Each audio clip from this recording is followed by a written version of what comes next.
Hello, comment vous allez?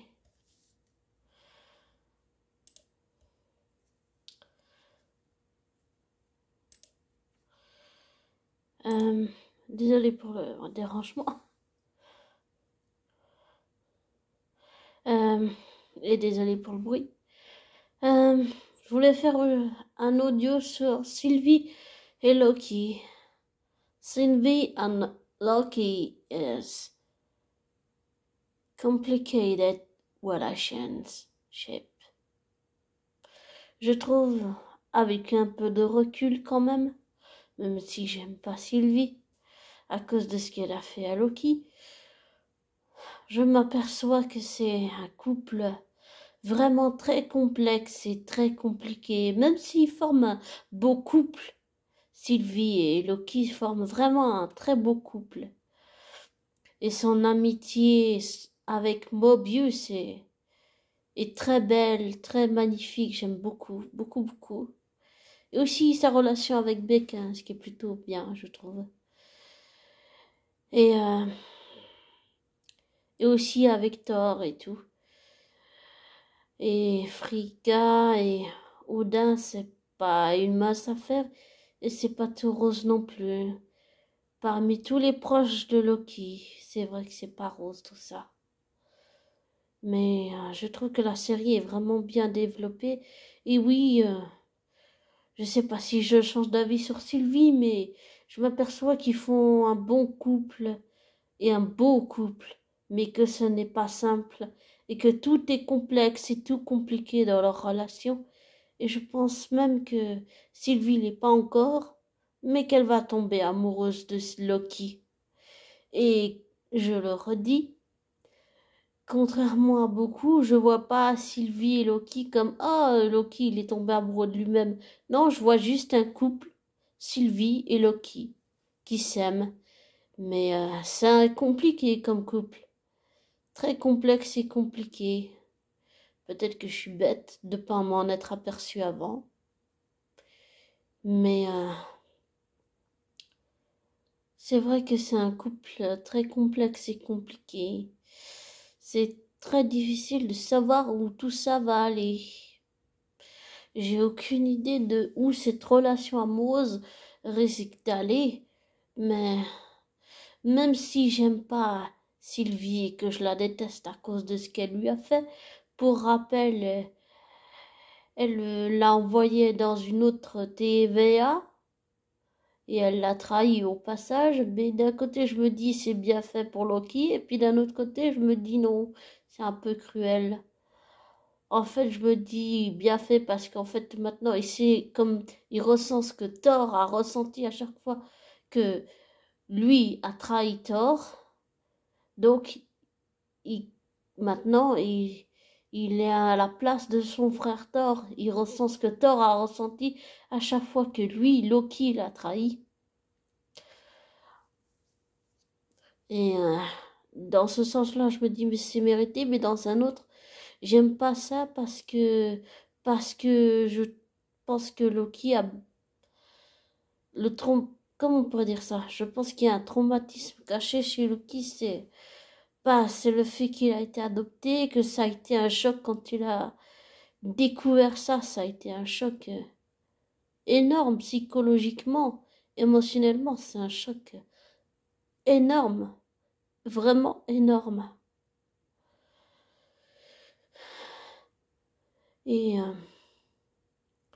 Et comme je disais dans un autre audio, même si j'aime beaucoup Steven, que je suis pas toujours d'accord avec certaines choses qu'il a faites au passé, dans What If que j'ai pas vu, mais que je vais sûrement regarder parce qu'il faut que je réussisse à suivre tout ça. Euh, eh bien, je suis en train de me dire que cette relation est vraiment très spéciale entre Sylvie et Loki. Comme avec Mobius, c'est très spécial. Pardon pour le bruit. Et que j'espère que ça va s'arranger pour Loki. Et comme j'avais aussi dit dans un autre audio, j'aimerais bien, j'ai envie pour Loki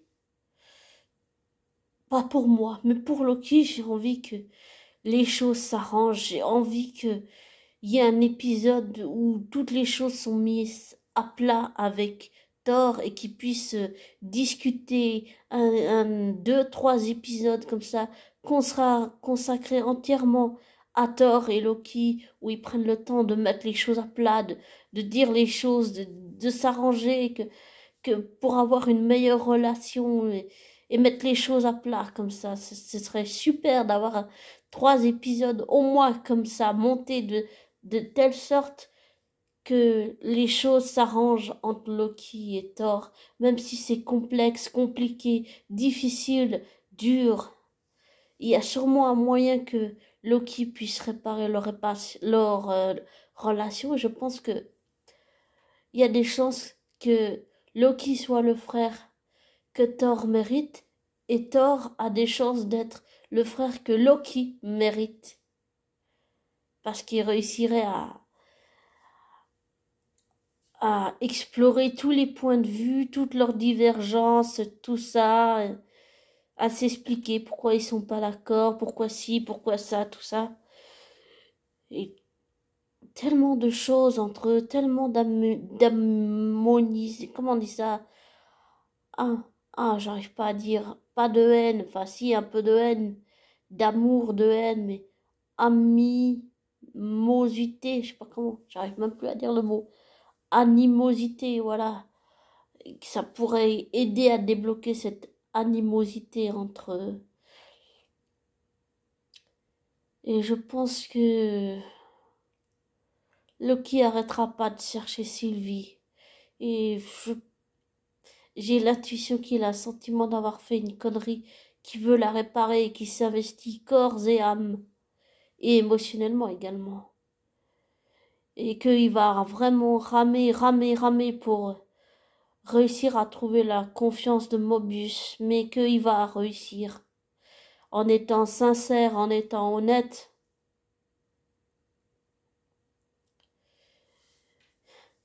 Sans manipulation d'aucune sorte.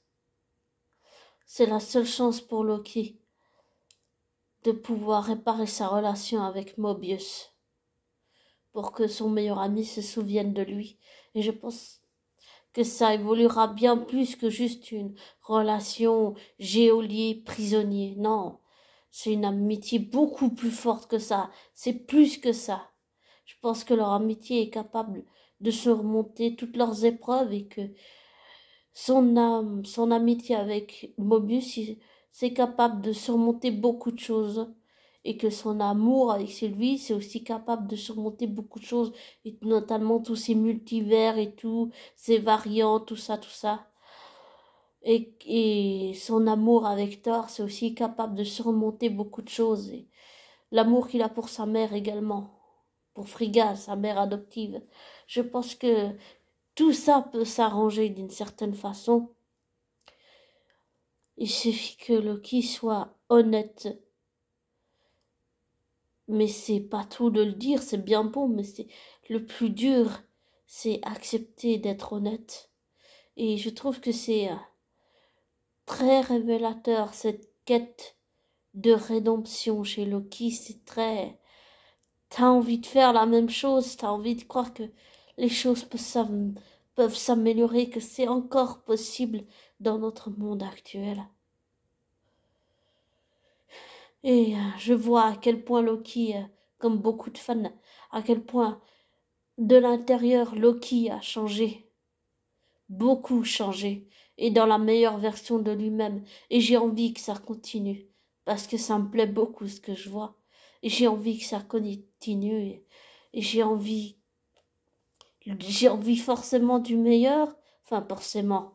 Bah oui, bah, c'est pas forcément, mais sincèrement, j'ai envie du meilleur pour Loki, oui. J'ai envie qu'il puisse réparer toutes ses relations avec tout son entourage, y compris avec son père, même si j'ai pas vraiment pardonné à Odin ce qu'il a fait, vouloir utiliser Loki comme bouclier, en, en faisant un arrangement avec les géants des glaces, c'est l'utiliser comme de la chair à canon. C'est pas C'est horrible d'être traité de cette manière. C'est démoralisant. Et puis se faire harceler par des amis de tort, c'est encore moins bien. Ça, dans l'estime, la confiance de soi, tout a été déconstruit. Et je commence à penser que les failles de Loki, c'est parce que tout ce qu'il a subi comme traumatisme, ça lui a fait perdre confiance en lui. Et maintenant, ben, là, il s'aperçoit que il peut reprendre confiance en lui et que il doit tout reconstruire. Tout reconstruire. Enfin, j'allais dire ses relations avec tout son entourage. De Frigga, Odin, Thor, B15, Mobius, Sylvie. Il y a toutes ces relations de tout son entourage à reconstruire, que lui peut reconstruire. Ça, je pense que c'est possible. Et Loki s'aperçoit qu'il est plus fort et plus puissant qu'il ne le croit. En tout cas, beaucoup plus fort. Et ça fait du bien de voir Loki comprendre qu'il est plus fort que ce qu'il ne le croit. Et comprendre que l'amour n'est pas... que l'amour est montrer ses émotions et l'amour n'est pas une faiblesse, mais que montrer ses émotions et avoir de l'amour, au contraire, c'est une force. C'est beaucoup de force, ça donne pour devenir la meilleure version de soi. Et je finirai avec cette phrase de Gandhi qui dit « Sois le changement que tu veux voir chez les autres, à l'intérieur de toi, pour toi-même. Sois le changement que tu veux voir chez les autres. »